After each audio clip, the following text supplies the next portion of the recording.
नमस्कार दोस्तों, सवाल नंबर 13 में आगे बढ़ते हैं हम लोग। मैंने पहले भी आपको बताया था कि आप किताब खुली रखना, सवाल एक बार पढ़ लेना, फिर स्टार्ट करना। ओके, सवाल मैं पढ़ता हूँ दोस्तों। निम्नलिखित माहिती पर से साजन और निर्मी की साझेदारी पेड़ी की बही में रोजनामचा लिखिए। तो रोजनामचा लिखनी है और पुनः मूल्यांकन खाता बनाना है और पुनः मूल्यांकन बाद की पक्की तलपट भी तैयार करनी है। हमें 3 बातें करनी है: रोजनामचा, पुनः मूल्यांकन खाता और पुनः मूल्यांकन बाद की पक्की तलपट। पूंजी खाता नहीं उन्होंने पूछा है, फिर भी मैंने बनाया है।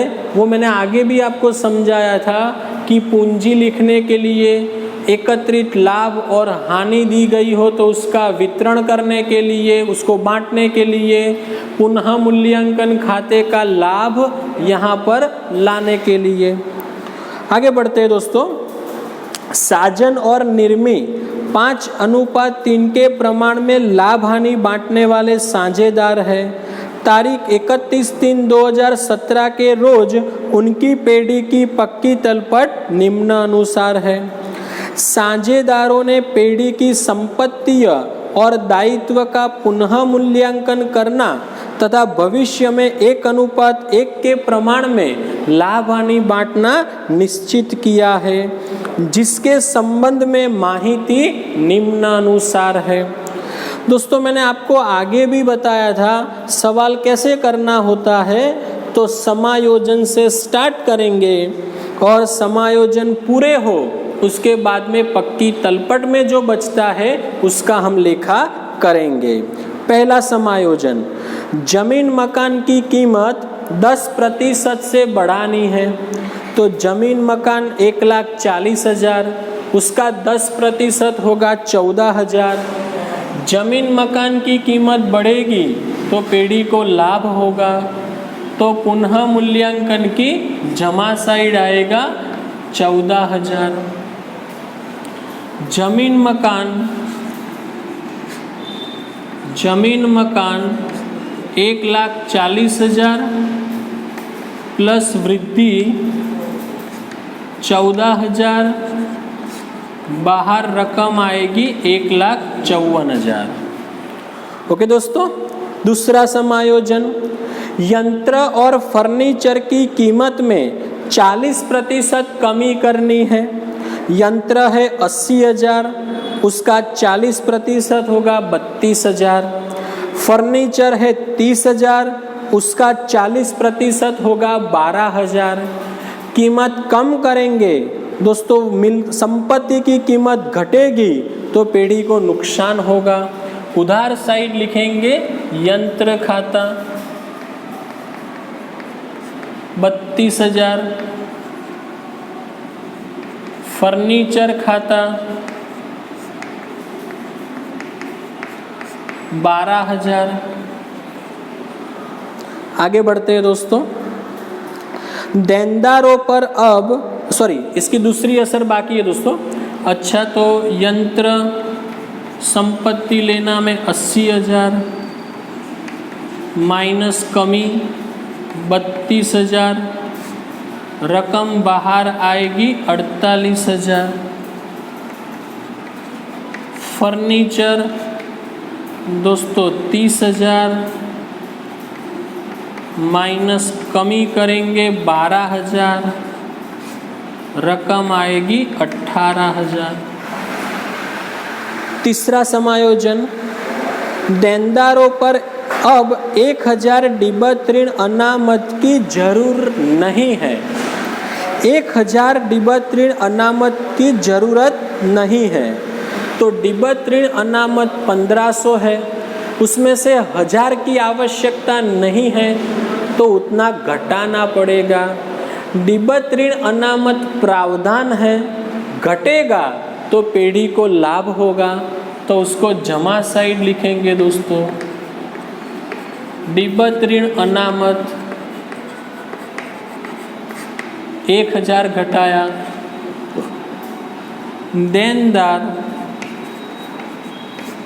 देनदार 40,000 है, माइनस डिबत ऋण अनामत 1500 था, 1000 घटा दिया, 500 बचेगा, बाहर रकम आएगी 39,500। आगे बढ़ते हैं दोस्तों। स्टॉक में 1500 के मरम्मत खर्च की ज़रूरत है, मरम्मत कराना है तो उतनी कीमत कम मिलेगी हमें, खर्च होगा, उधार साइड आएगा, स्टॉक खाता 1500।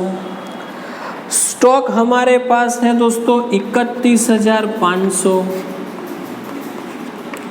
इसमें से कमी होगी, मरम्मत खर्च कराया 1500 तो स्टॉक आएगा बाहर 30,000। आगे बढ़ते हैं दोस्तों। नंबर 5, कुल लेनदारों में से अब 1500 चुकाने नहीं पड़ेंगे जिसका बही में लेखा करना है। लेनदारों को 1500 नहीं चुकाना है दोस्तों, तो लेनदार हमारा दायित्व है, उतना नहीं चुकाएंगे तो हमें फायदा यानी लाभ होगा, तो उसको लिखेंगे जमा साइड। लेनदार 1500,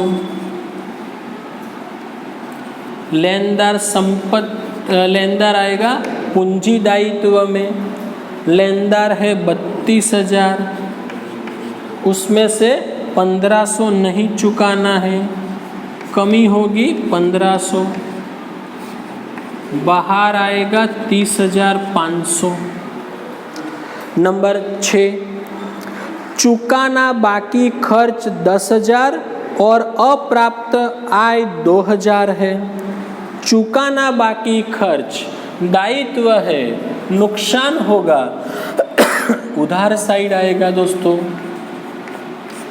चुकाना बाकी खर्च 10,000, दूसरी असर उसकी देंगे पूंजी दायित्व में, चुकाना बाकी खर्च 10,000।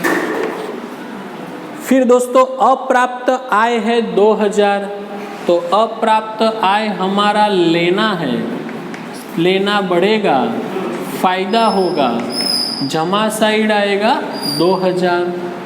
उसकी दूसरी असर आएगी संपत्ति लेना में, अप्राप्त आय 2000। ओके, आगे बढ़ते हैं दोस्तों।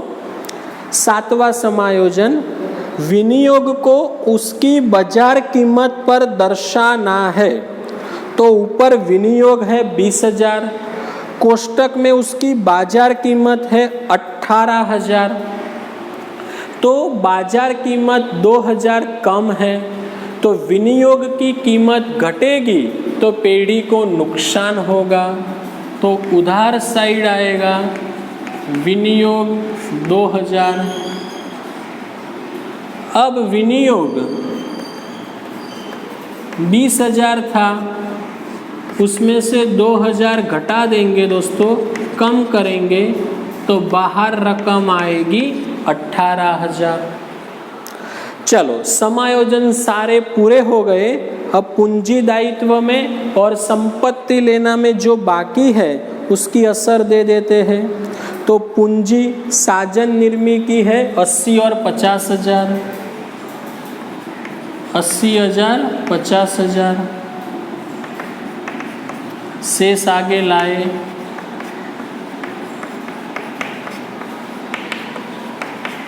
आगे बढ़ते हैं दोस्तों। सामान्य अनामत, तो सामान्य अनामत को हम साझेदारों के बीच में क्या करते हैं दोस्तों, बांट देते हैं पुराने अनुपात में। अभी आगे भी हमने सीखा था इसको। तो जब हम बांटेंगे तो सामान्य अनामत यानी अनामत कोई भी हो तो उसको पूंजी खाते की जमा साइड लिखना है, और दोस्तों हानि हो तो उसे उधार साइड लिखना है। पुराने अनुपात में बांटेंगे तो 80,000 को 5:3 में बांटेंगे तो 50,000 और 30,000 आएगा। 50,000 30,000। सामान्य अनामत। चलो दोस्तों, फिर लाभ हानि खाता। लाभ हानि खाता पूंजी दायित्व में दिया है, मतलब उसकी जमा शेष है, एकत्रित लाभ है। यदि लाभ हानि खाता संपत्ति लेना में होता दोस्तों, तो वो उसकी उधार शेष कहलाती और वो हानि बनती। तो ये है हमारा एकत्रित लाभ है, तो इसको भी हम बांट देंगे। तो 5:3 में बांटेंगे तो आएगा 30,000 और 18,000। लाभ हानि खाता।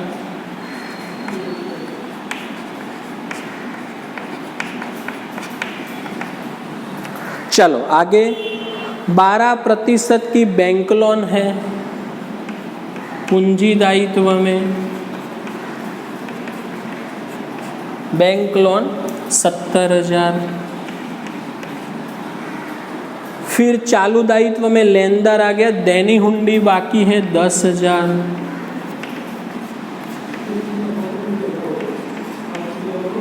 चलो संपत्ति लेना में जमीन, मकान, यंत्र, फर्नीचर, विनियोग, देनदार, स्टॉक, सिर्फ रोकड़ बाकी है 30,000। चलो दोस्तों, पुनः मूल्यांकन खाता बंद करते हैं। उधार साइड का टोटल अधिक लग रहा है। 5 4 5 2 7 4 5 57,500।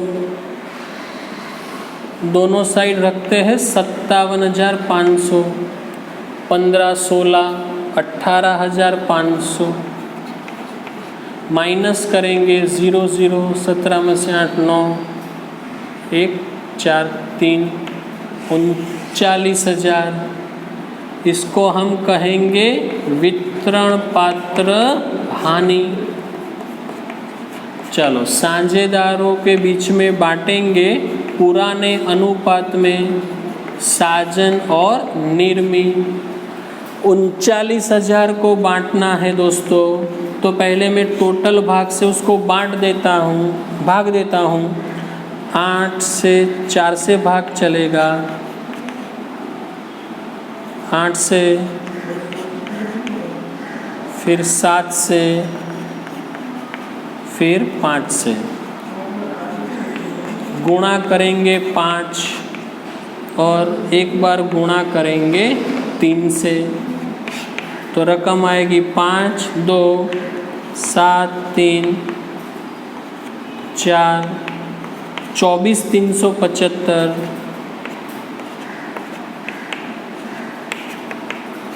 14,625।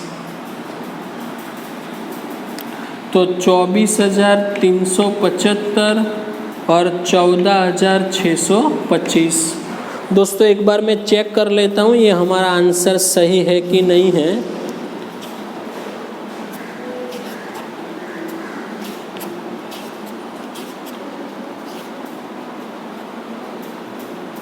बराबर है दोस्तों। चलो अब लाभ हानि है तो उसको हम ले जाएंगे पूंजी खाते की उधार साइड। 24,375, 14,625। पुनः मूल्यांकन खाता।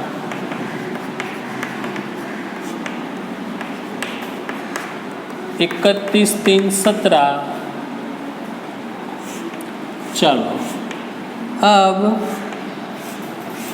पूंजी खाता बंद करेंगे।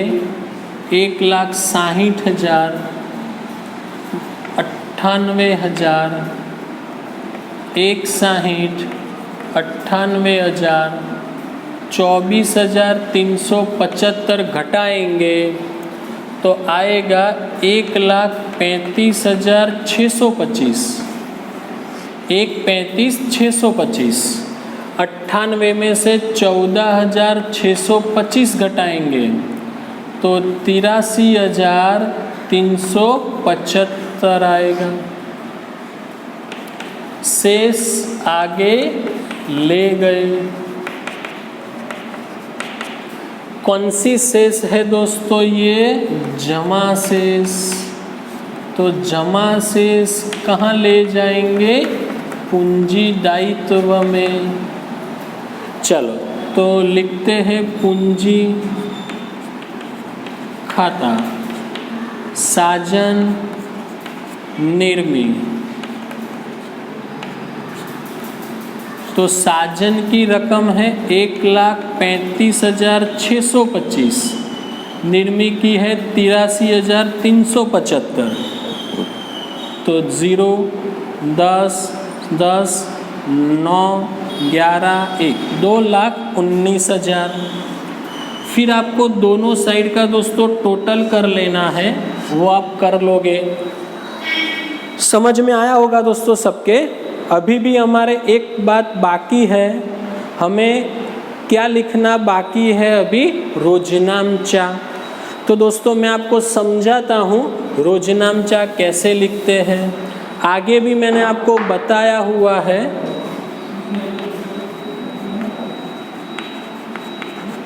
चलो रोजनामचा तारीख सब में लास्ट लिखनी है। मैं समझा देता हूँ दोस्तों कितनी रोजनामचा होगी, लिखना आपको खुद है। चलो याद करो, पुनः मूल्यांकन की जमा साइड से हम स्टार्ट करते हैं, आपको याद हो तो जमा साइड लिखे विवरण को उधार करना है और पुनः मूल्यांकन खाता जमा करना है। मैं एक समझाता हूँ। जमीन मकान खाता उधार पुनः मूल्यांकन खाते से। तो ये होगी नंबर 1, ये नंबर 2, नंबर 3, नंबर 4, हानि की नंबर 5। पांचवी रोजनामचा कैसे लिखेंगे दोस्तों? तो साजन का पूंजी खाता उधार, निर्मी का पूंजी खाता उधार, पुनः मूल्यांकन खाते से। ओके आगे बढ़ते हैं दोस्तों। फिर उधार साइड नंबर 6, पुनः मूल्यांकन खाता उधार करना है, विवरण को जमा करना है। तो क्या होगा? पुनः मूल्यांकन खाता उधार यंत्र खाते से। उसी तरीके से 7, 8, 9 और 10 विवरण यहाँ से बनेंगे। दोस्तों जितने भी खाते बनाए हैं हमने, उन सभी में से विवरण लिखने हैं। तो अभी पूंजी खाता भी हमने बनाया था, तो उसी में से भी कोई विवरण यदि आता हो तो उसे भी लिखना है। याद रखना, शेष आगे लाए और शेष आगे ले गए, उसकी रोजनामचा होती नहीं है। चलो तो अब सामान्य अनामत खाता बिल्कुल उसी तरीके से काम करना है।